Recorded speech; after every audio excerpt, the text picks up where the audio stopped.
Okay, up until now, it's been so easy to talk about chesed and gevura. It's been so easy because when you speak in extremes, anything is easy to speak about in extremes, but life does not happen in extremes. And so we've got to be a little bit more discerning and a little bit more subtle in our understanding of chesed and gevura. Now let me explain what I mean. If you were to ask yourself, and I did ask this question right at the beginning, if you were to ask yourself, are you a chesed person? Can you give a straight answer? Yes, I'm a chesed person. Or you're going to say sometimes. You're going to say it depends. Depends on the circumstances. Depends, the mood that I'm in. Sometimes I'm chesed, sometimes I'm gevura. So when you speak in extremes, life is very easy. In extremes, life doesn't happen in extremes. Life is complex. Life is layered. And if we're going to speak about the experience of these middos, both in the human context and in the divine context, and we're going to insist on speaking about them in black and white terms, we're not going to really understand what they are. So let's take the extreme to make the point, to understand where we need to go, and then understand how we're going to get to where we need to go. Okay? So let's make the extreme point. Let's assume that you had somebody who was an extreme chesed person who's an extreme chesed person. We touched on this, by the way, briefly when we were speaking about Abraham and Yitzchak, right? So we spoke a little bit about the fact that they are very, very different people. In fact, I actually shared this on Rosh Hashanah at Shul, that if you think about it, Abraham and Yitzchak are exact opposite personalities, and yet, when we read about going to the Akedah, it says that they walk together. So the implication is you don't have to be the same as somebody else in order to walk the same path. We don't all have to be clones of each other. That's not a Jewish approach. You have to see the uniqueness. You have to see what each person contributes, and then you can walk together, which is really, really valuable information. So if you look at Abraham and you look at Yitzchak, you could say that these are extremes, because Abraham is a very extreme version of chesed, and Yitzchak is a very extreme version of gevura. So let's say that you had two people who were black and white. Let's just assume that somebody was as chesed could get, and somebody was as gevura could get. And you put the two of them together in a room. What's going to happen? You have conflict, right? Even though ironically the person who's a chesed person is going to tell you that they are conflict averse and whatever, but the fact is there's going to be a terrible clash over here because they are absolute opposites, absolute polar contrasts. So in that case, you can't put them together. All right. So now let's talk about this for a moment from the divine perspective. Then we'll come back to the human perspective. So in order for Hashem to create the world, we've discussed the idea that Hashem used the different middos as the primary mode of creation. So the first day of creation is the day of which midah? The first day of creation is the day of chesed. And the second day of creation is the day of gevura. And that makes a lot of sense. And the truth of the matter is, you can see in the things that were created, it's actually these 2 days are very easy to see because chesed and gevura are often very easy to define. So look what's created on the first day. Light. Light is an expression of chesed. Why is light an expression of chesed? You can see where you're going. Nobody gets hurt. That's why we speak about Shabbos candles as being shalom bayis. Why is it shalom bayis? Everybody thinks that you're going to light Shabbos candles and it's just going to automatically create shalom bayis. But the Gemara says that what it means is shlo yikasha ba'etzav evan. It means you're not going to bump into your furniture. That's why there's shalom bayis, because you can see. So light is chesed. You can see the link between the first day and chesed, the first creation and chesed. What's created on the second day? Division. Division is gevura. Okay, so this is a highly superficial, generic version of how, the first day of creation and the second day are these two middos. So now the question is this. Is there any gevura on the first day of creation, and is there any chesed on the second day of creation? Right? It doesn't have to be. Doesn't have to be. Just because in our experience it is that way doesn't mean it has to be that way. So the question is there? Is there chesed on the second day of creation? Is there gevura on the first day of creation? Okay, correct. So what do we say? We say that on the first day of creation, Hashem created light, and then He hid that light away. So straight away you can identify that there's Gevurah on the day of Chesed. You can see that. Okay, the Chesed on the day of Gevurah is not as obvious. The day of Gevurah is the separation between the high and the lower waters. So where do you see Chesed in that? Not so easy to identify, other than the fact that water is the ultimate symbol of Chesed. So it is interesting that you have this separation. Okay. So what we don't realize is if you had to have extremes, you would have, what would be the result? Let's assume that there are, as we know, 6 different Middos. Let's assume you had to assemble a team, and you did a very, very clear analysis of who you're bringing onto the team, because you want to have all these different Middos represented, because you think that that's going to give you the best team. So you look to find the most extreme Chesed person you could find, and the most extreme Gevurah person you could find, etc., and you put them onto a team. How well will this team work together? Not well at all. To be complete chaos. Why? Okay, so we've so far learned about Chesed and Gevurah, so let's use these two. So now it's time, for example, to decide, let's say that you're running a tzedakah fund. I don't know if I ever told you this, where this guy in our community told the story that his grandfather was one of the founders of the Chevra Kadisha in Johannesburg. And somebody else in our community, his grandfather was the other founder of the Chevra Kadisha. And basically, when they started the Chevra Kadisha, the one personality was a Chesed personality, and his job was to disperse the funds that they had raised. And the other person, he was the more Gevurah personality, and he was the person who was responsible for the accounting to ensure that everything worked. So the guy who had the guy who was the accountant always used to say to the guy who was giving out the tzedakah, he says, "The hosnish can cop. You don't have a brain. You just give out money willy-nilly. You don't have a brain." So the other guy, they were very close friends. They could speak to each other like this. I said back to him, "Du hast nicht kein Herz. You don't have a heart because you want to hold back the money." So that's what happens when you put a Chesed and Gevurah kind of combination. If they're very extreme, you're going to have chaos. Because the Chesed person wants to just give and give and give, and the Gevurah person wants everything to make sense and wants to ensure that there's sustainability and that it's fair, etc. So they're going to constantly conflict. So now let's say that we've got this problem. Say we've got this problem. We've got these two people, and they're both working for the same endeavor, for the same purpose, but they are extremes. The one is an extreme Chesed person, no idea about budget, no concept of limitation, no concern for tomorrow. It's like, today we have money, we've got to give away the money. That's how they run their tzedakah fund. And then in the same tzedakah fund, you've got the person who's Gevurah. Gevurah is they've got their 1-year plan, their 3-year plan, their 5-year plan, their 10-year plan. They know what they're investing, what's going to be interest-bearing, how they're going to be able to reseed the money back into the tzedakah. They want to have a system to determine, who's really deserving, etc. You put these two people together, you'll have an organization that cannot function. Because to be able to get a decision out of them, every single decision they're going to fight over. So what do we do? How do we fix this? You need an intermediary, right? Okay, so what do we call that? A mediator. That's what we call them. Right? We want to bring in a mediator. Okay, great. Now, how often do we bring mediation to people and it fails? Most of the time. Most of the time. So we don't have to go so extreme.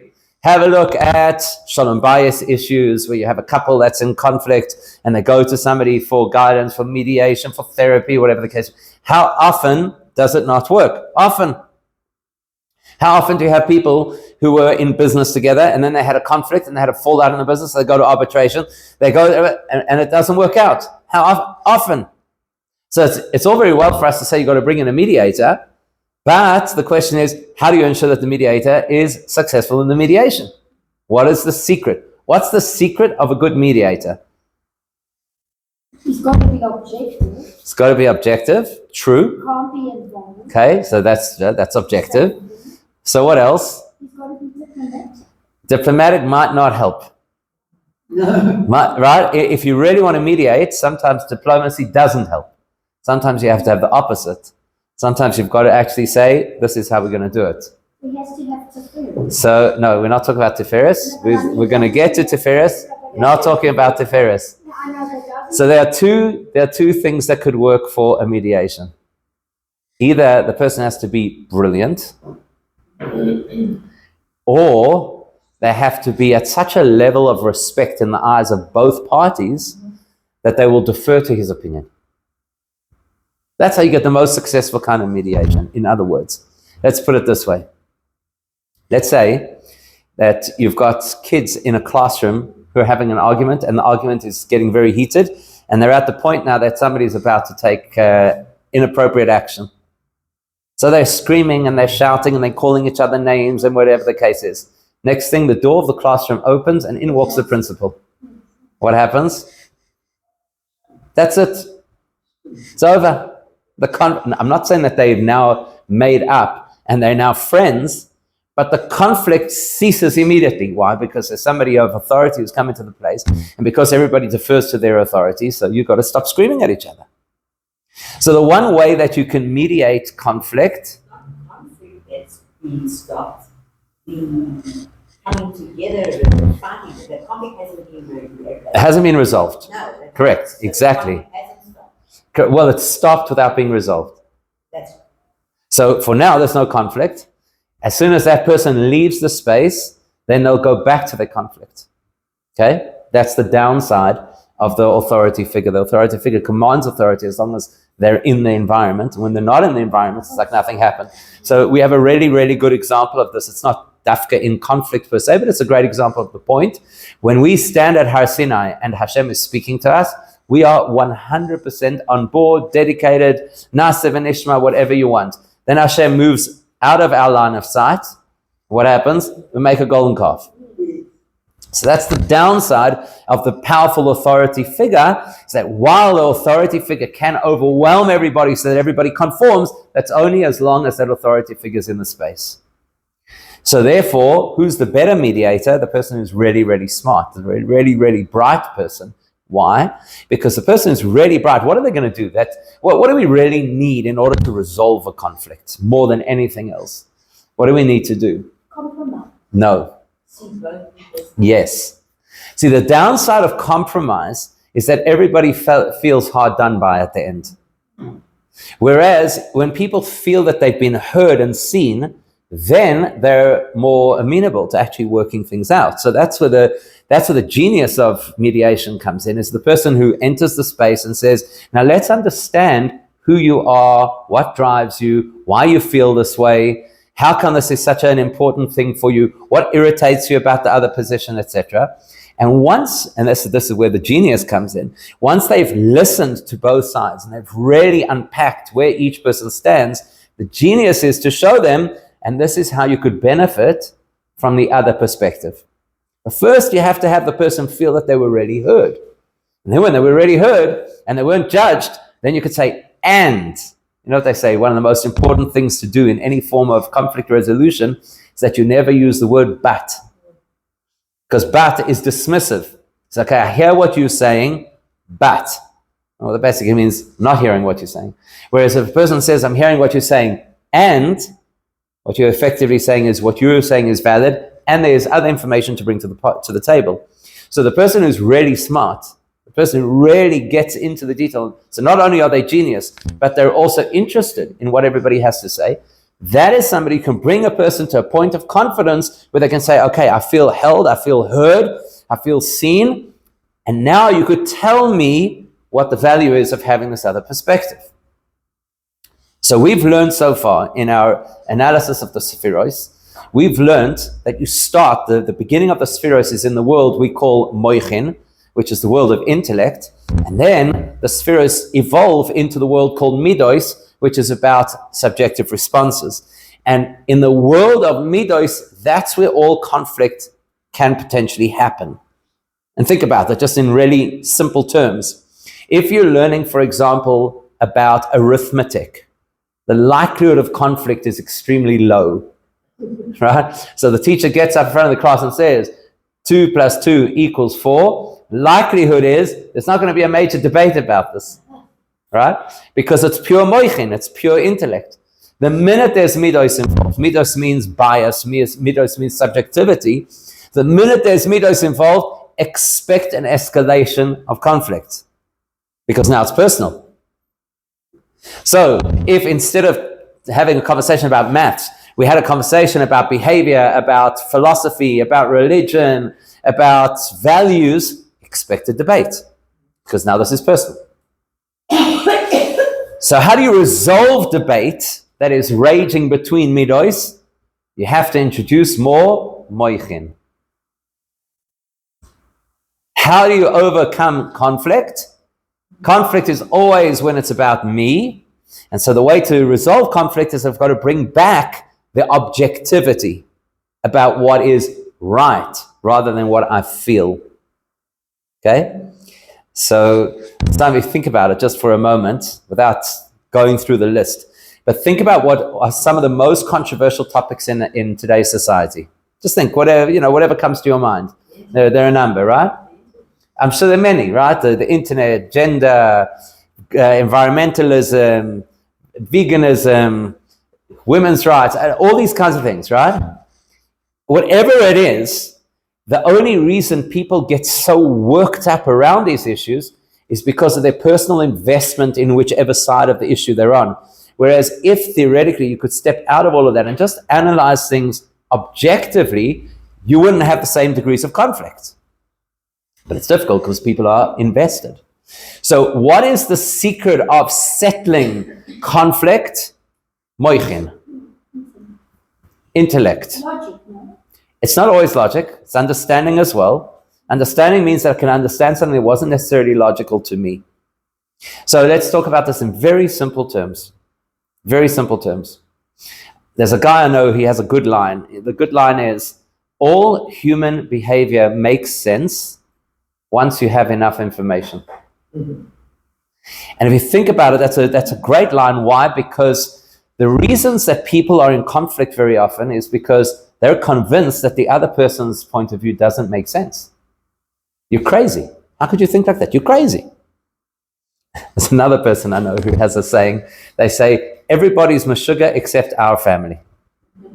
And the truth is, they say it, everybody else thinks it. So when you Right? say people, you said all human behavior. All human behavior makes sense once you have enough information. So why do I think that you're meshuggah? So what is your thing? What's the English translation of your thing? Moichin. Moichin. Moichin is intellect. Intellect, right? Sure.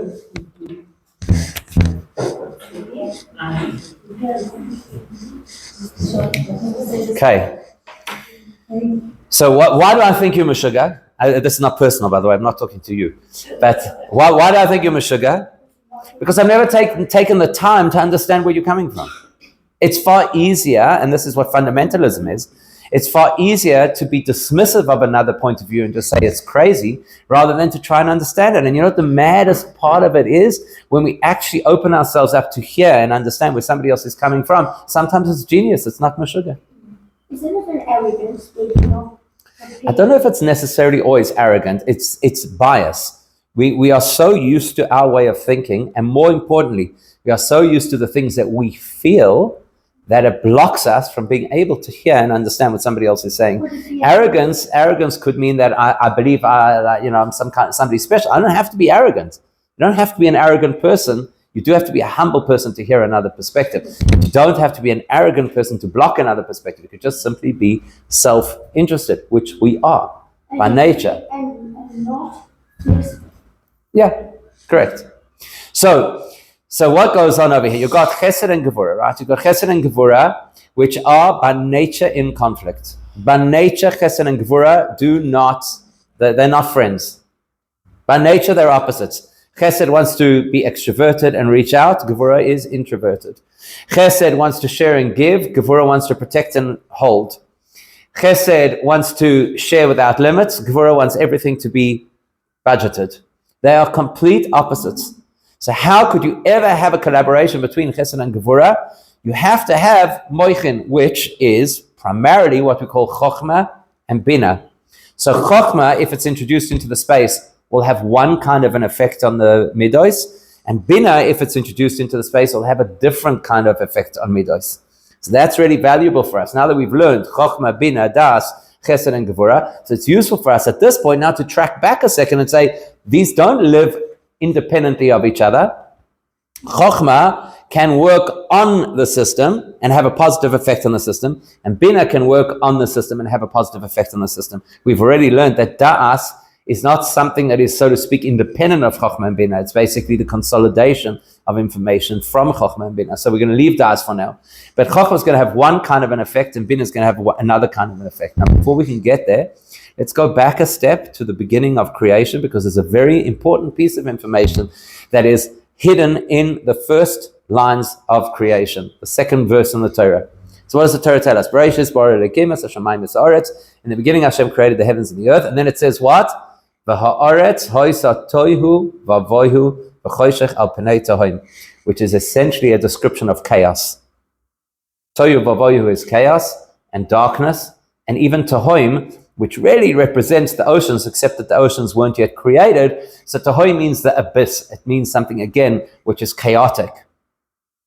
Based on this, in Kabbalah, we're taught that there are two parallel realities that Hashem created. You know, people talk in the modern world, they talk a lot about parallel universes. Well, guess what? They got it from us, like pretty much everything else. So what's parallel universes? So in Kabbalah, they identify that there's a universe called the world of Toihu, the world of chaos, and there's a reality called the world of Tikkun, which is the world of, I'm going to use the word structure. Tikkun obviously means that it's repaired, the chaos is repaired, but it's a world of structure. Now those are really useful terms for us. Toihu is chaos, and Tikkun is structure. Now, to understand the difference between chaos and structure is like this. The easiest way to understand it is this. Extremism equals chaos. Moderation equals structure. Now, let's unpack. What does that mean? What does that mean? Think of the most talented artists in the world, and I'm talking specifically performing arts. The fine arts as well, but just think for a second of the performing arts. Think of the most talented people in the performing arts. How many of them have chaotic lifestyles? Chaos. So there's substance abuse, there's collapse of relationships, multiple relationships, there's other forms of abuse. There's a terrible amount of chaos. Why? Because there's an extreme amount of talent. So extremism equals chaos. Here's another example.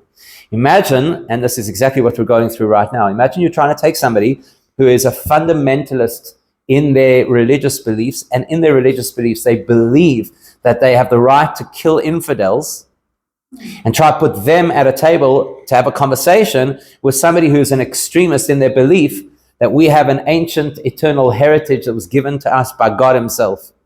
Can they talk? Can they ever talk? Be chaos. So wherever there's chaos, there is extremism. Wherever there is order, there is moderation. So if I have chesed and gevura in a very extreme version, I'm going to have chaos. And so that world of tohu, the Kabbalists describe as a world, and for whatever reason Hashem has decided that it has to be this way. We're not going to have that discussion today. It's another discussion, and it's a fascinating discussion. But Hashem decided that there has to be a reality of chaos where, if you could just imagine, it's like this highly intense version of every midah that exists. And because of that, they all exist in parallel with absolutely no intersection. So if, for example, we had to describe chesed as white light, which is how it's described in Kabbalah, and we had to describe gevura as red light, then the chesed is absolutely white with not even a tinge of pink, and the gevura is absolutely red without even a tinge of cream, right? In other words, it's absolutely extreme. Do you remember, by the way, just I know I'm going to get a little bit off topics for a second, but do you remember the story with Yaakov and the genetically mutated sheep? Yes. Right, remember that story? So does anybody remember the names of the patterns that those sheep had? Akudim, Nekudim, and Berudim. Those are the names, right? Now, to be perfectly honest, why do we need to know that information? Now, the Torah doesn't tell us information that's unnecessary. Why do I have to know the names of the patterns? The Torah could have just as well have said that they were unusual sheep, and Yaakov got the unusual sheep. Why do I have to have that level of detail? Akudim, Nekudim, Berudim. So in Kabbalah, it says that Akudim, Nekudim, and Berudim represent three different versions of how the Sephiros work. Okay? We're going to leave Akudim because it's not part of our conversation right now. That's the highest level of the Sephiros. The next level is Nekudim. What is a Nekuda? A dot. So what does the pattern look like? Freckles. Okay? That represents where each Sphira is its own dot. Now, a dot, obviously, bear in mind, if you're looking at a two-dimensional drawing of a three-dimensional surface, of a three-dimensional reality, so if I want to draw an infinite line on the board, I'm going to draw a dot. Because I'm implying that it just continues infinitely, right? Whereas if I wanted to draw something that has finite shape, then I would start using length and breadth, right? So Nekudim means every channel of the spheroids in that reality is one Nekuda. It's just one focal point that cannot be in any form of collaboration with any of the others. So it's parallel universe, right? Everything is in parallel. Berudim is blotches. Blotches mean that the two patterns run into each other. That represents the world we're talking about, which is tikkun, where things can network and collaborate. Now, if you look at the diagram that we're using to refer to the spheroids, it's very clearly a tikkun system, because everything is interlinked. Right? We've got the 10 spheroids, and they all have lines joining them to all the other spheroids, because it's a completely networked reality. That means that in that reality, each of the spheres has to be more moderate and therefore can intersect and overlap. What creates that moderation? There's two possibilities. Could be driven by Chokhmah, or it could be driven by Bina. So let's remind ourselves, what does it feel like to have Chokhmah? In the moment that a person, because remember, Chokhmah is momentary. So in the moment that a person has Chokhmah, what does it feel like? Clarity. Clarity, right? And lack of clarity at the same time. That's the irony of Chokhmah. That's why we call it Koyach Ma, because what happens when you have Chokhmah? On the one hand, you think, oh my gosh, this is absolutely brilliant. This is amazing. And then somebody says to you, what's amazing? You say, hang on, not sure. Because at the same time that we have absolute clarity, it hasn't yet filtered down into something we could actually identify, let alone share. So when you expose the Middos to Chokhmah, in the same way as Chokhmah is like this, wow, but I don't quite know what the wow is. So in the same way, when you expose Middos to Chokhmah, it's like, wow, there's something bigger than us. We don't really know what that is, but we'll just defer to that authority. So if the bigger than us says we have to collaborate, then we're going to collaborate. So that's like the headmaster walking into the room. It's like, okay, we haven't dealt with our issues, but the headmaster's here, so we're going to have to just work together. Or as it says, the famous Gemara, Oiseh Shalom Bimroimav, right? That Hashem makes peace in heaven. Who's he making peace between? Which angels? The warring angels. The Gemara is very specific which angels. Very interesting. It says, right, so it says, Michael Sar Shel Mayim, that the angel Michael is the ministering angel of water. Water is symbolic of Chesed. And Gavriel Sar Shel Eish, Gavriel is the ministering angel of fire. Fire is symbolic of Gevurah. And they cannot coexist, because either the fire is going to evaporate the water, or the water is going to extinguish the fire. So they cannot coexist. Or he says, Shalom Bim Roma, Hashem puts them together. And the Gemara links that to the plague of hail, right? Makas Barad, where you had the ice with the fire in the ice. That's Shalom. So I want to know, at that point in time, have they reconciled? No. But Hashem's in the space, so you've got to defer to Hashem's authority. You've got to put your differences aside. You've got to do what Hashem wants. So that is one way that you can bring together the extreme opposites and say, okay, listen, there's higher authority. You have to defer to the higher authority. It's not about you. You've got to let go of your stuff and you've got to work together. Is that sustainable in the long term? No. Exactly. Like the headmaster walks out of the door and the kids go back to fighting. So what's the more sustainable way of bringing Middos together? Bina. Bina in plain English means when we learn. The more Torah we learn, because Bina is understanding, right? The more Torah we learn, the more capable we are of reconciling the extremes within ourselves, and as a result, the extremes between us and others. Why? Because the bina, the wisdom of the Torah, helps us to understand. Remember, all human behavior makes sense once you have enough information, helps us to understand the value of either the part of ourselves we're not comfortable with or the person who is opposite to us. Now that's beyond compromise. Compromise says, I have to let go of me in order to satisfy you, and then I feel hard done by. This says, no, it's not compromise. It's realizing that the reason you get on my nerves is because you are touching the part of myself that I'm incomplete in. Therefore, if I invite you into my space, I will benefit from that. But that takes understanding. That takes insight. That's not something that just happens like that. Bina is a long game. Bina is not a download and a quickie inspiration. This is something that a person has to work on and develop until such time as they actually appreciate the chesed benefits from the Gevurah, and the Gevurah benefits from the chesed. And now they actually want to collaborate. It's not like because the headmaster is looking over my shoulder, I'm not going to fight or I'm going to play nice. I actually want to collaborate because the first time in my life I appreciate the value that the other has that I'm lacking. Now when you really want peace, then you have that question. Okay, that's different. Okay, because that's ratzon. Here we're talking about bina. We're talking about actually understanding. So let's say, for argument's sake, that a person is a naturally chesed person. Only once they understand the value of Gevurah will they embrace it. And vice versa, right? Person is a Gevurah person. When they understand the value of chesed, they'll embrace it.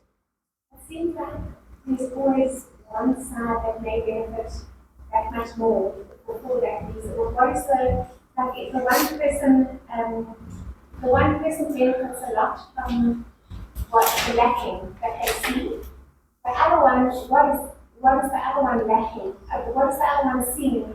Okay, interesting. So it always seems like there's this so it's good for the one person. feels like it's an imbalance. Yeah, but it's not necessarily good for the other. Right, okay. For a person to become too much Gevurah if they are chesed, that's also not good. 100%. 100%. But what's the pyramid? Is the pyramid with the Gevurah or the pyramid with the... Okay, that's a good question. So we cannot assign a value to one midah over the other. Because if it's a midah, this is very important information.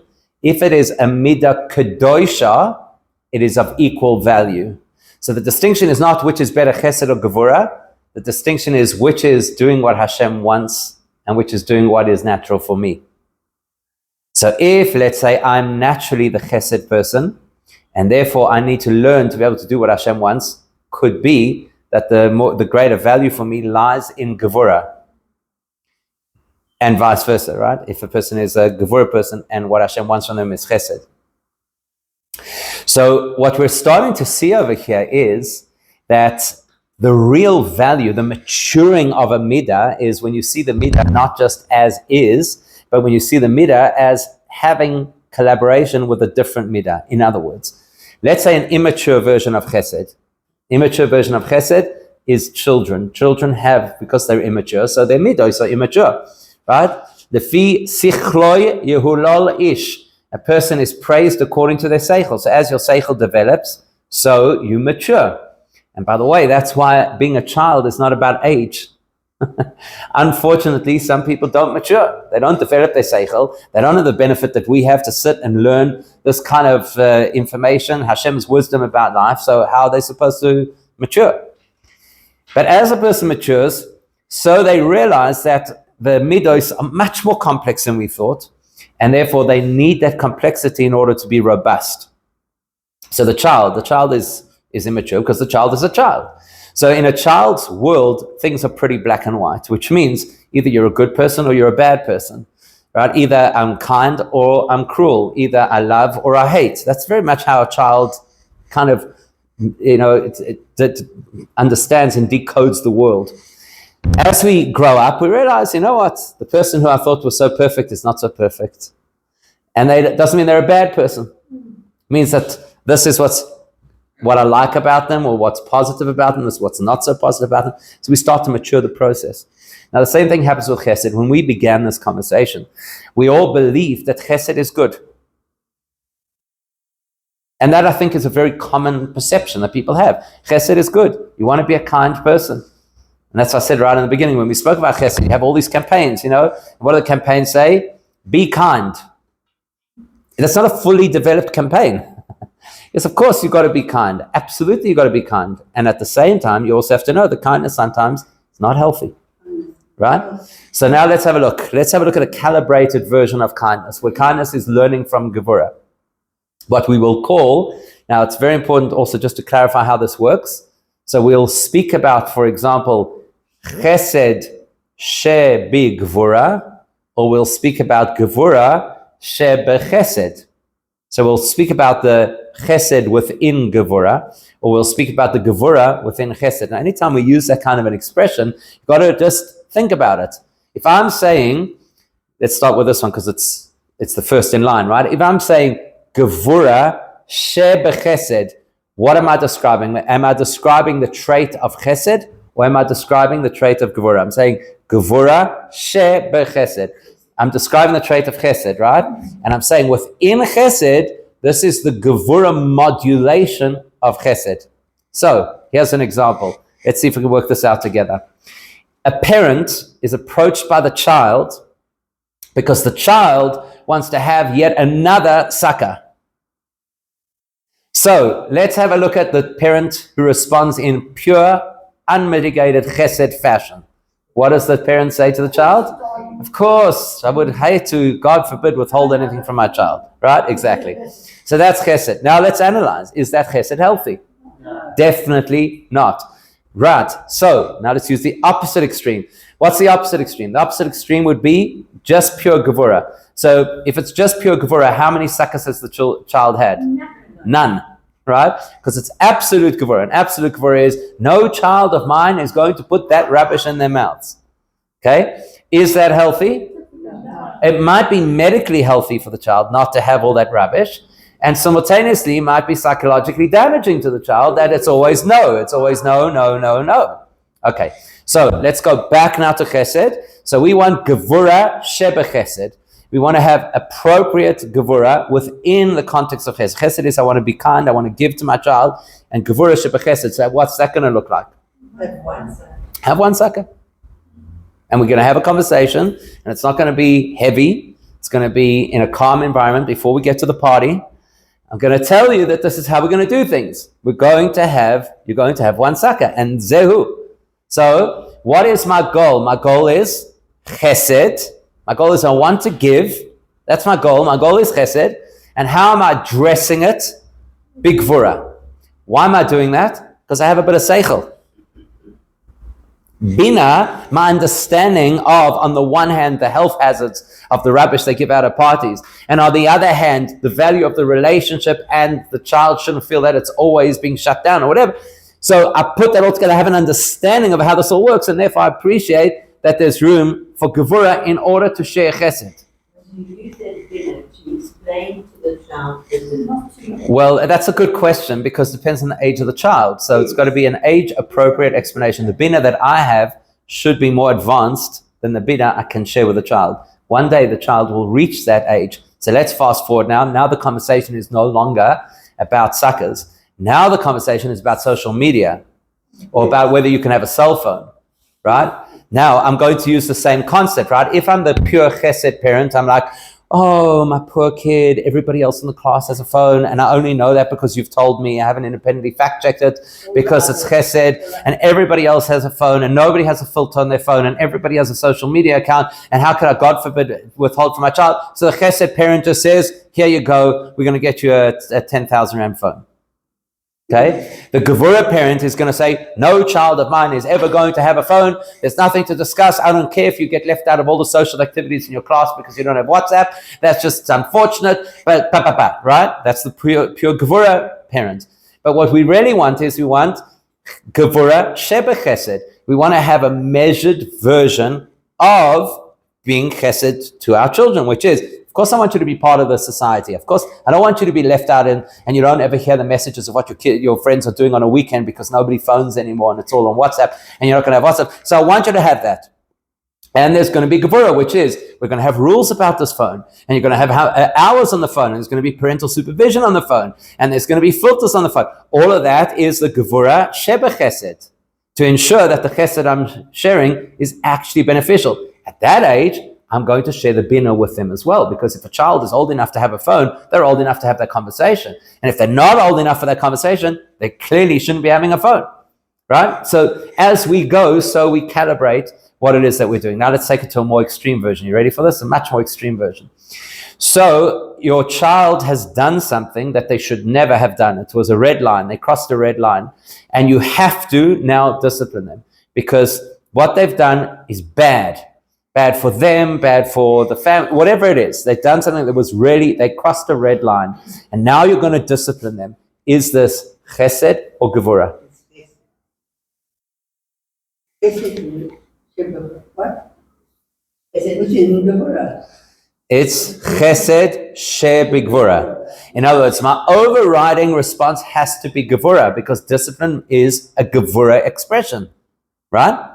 It is an expression of, it's not an expression of kindness. In other words, what the person sees is the dominant midah. So are they going to see chesed from me? No, they're not. They're going to see me upset. They're going to see me making some kind of a consequence. They're going to see me grounding them. They're going to see me taking away their phone, or whatever the thing is. I'm not advising at this point what are appropriate consequences, right? But that's what they're going to see.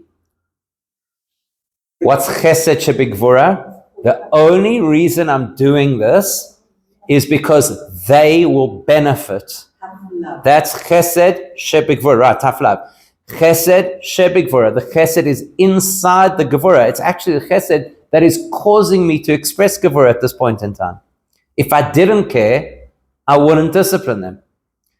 Whereas unhealthy gevura would be, I'm disciplining them because I'm angry. See the difference? It depends on correct. the benefit of the child. Right. So I need bina, I need the understanding, the appreciation of why discipline is a valuable thing, why consequences and boundaries are healthy. When I have that bina, then I can express chesed shebigvura. If I lack that bina, so if a person is an immature parent, then they're angry, therefore they're lashing out, teaching the child that you don't do this to me. That's unhealthy. Okay? So what we're learning at this point is you can't only identify middos as middos and moichin as moichin. We are organic systems. And the brain has to be the guide of feelings and sentiment and reactions so that those reactions can be as healthy as possible. How do I know that they're healthy reactions? I know because they're not extreme. There's always some kind of tempering, there's some moderation of the reaction. This is what Hashem taught us in creation. How did Hashem create the world? Olam chesed yibana. He wanted the world to be a world of kindness. And immediately, in order to do that, he brought in Elokim.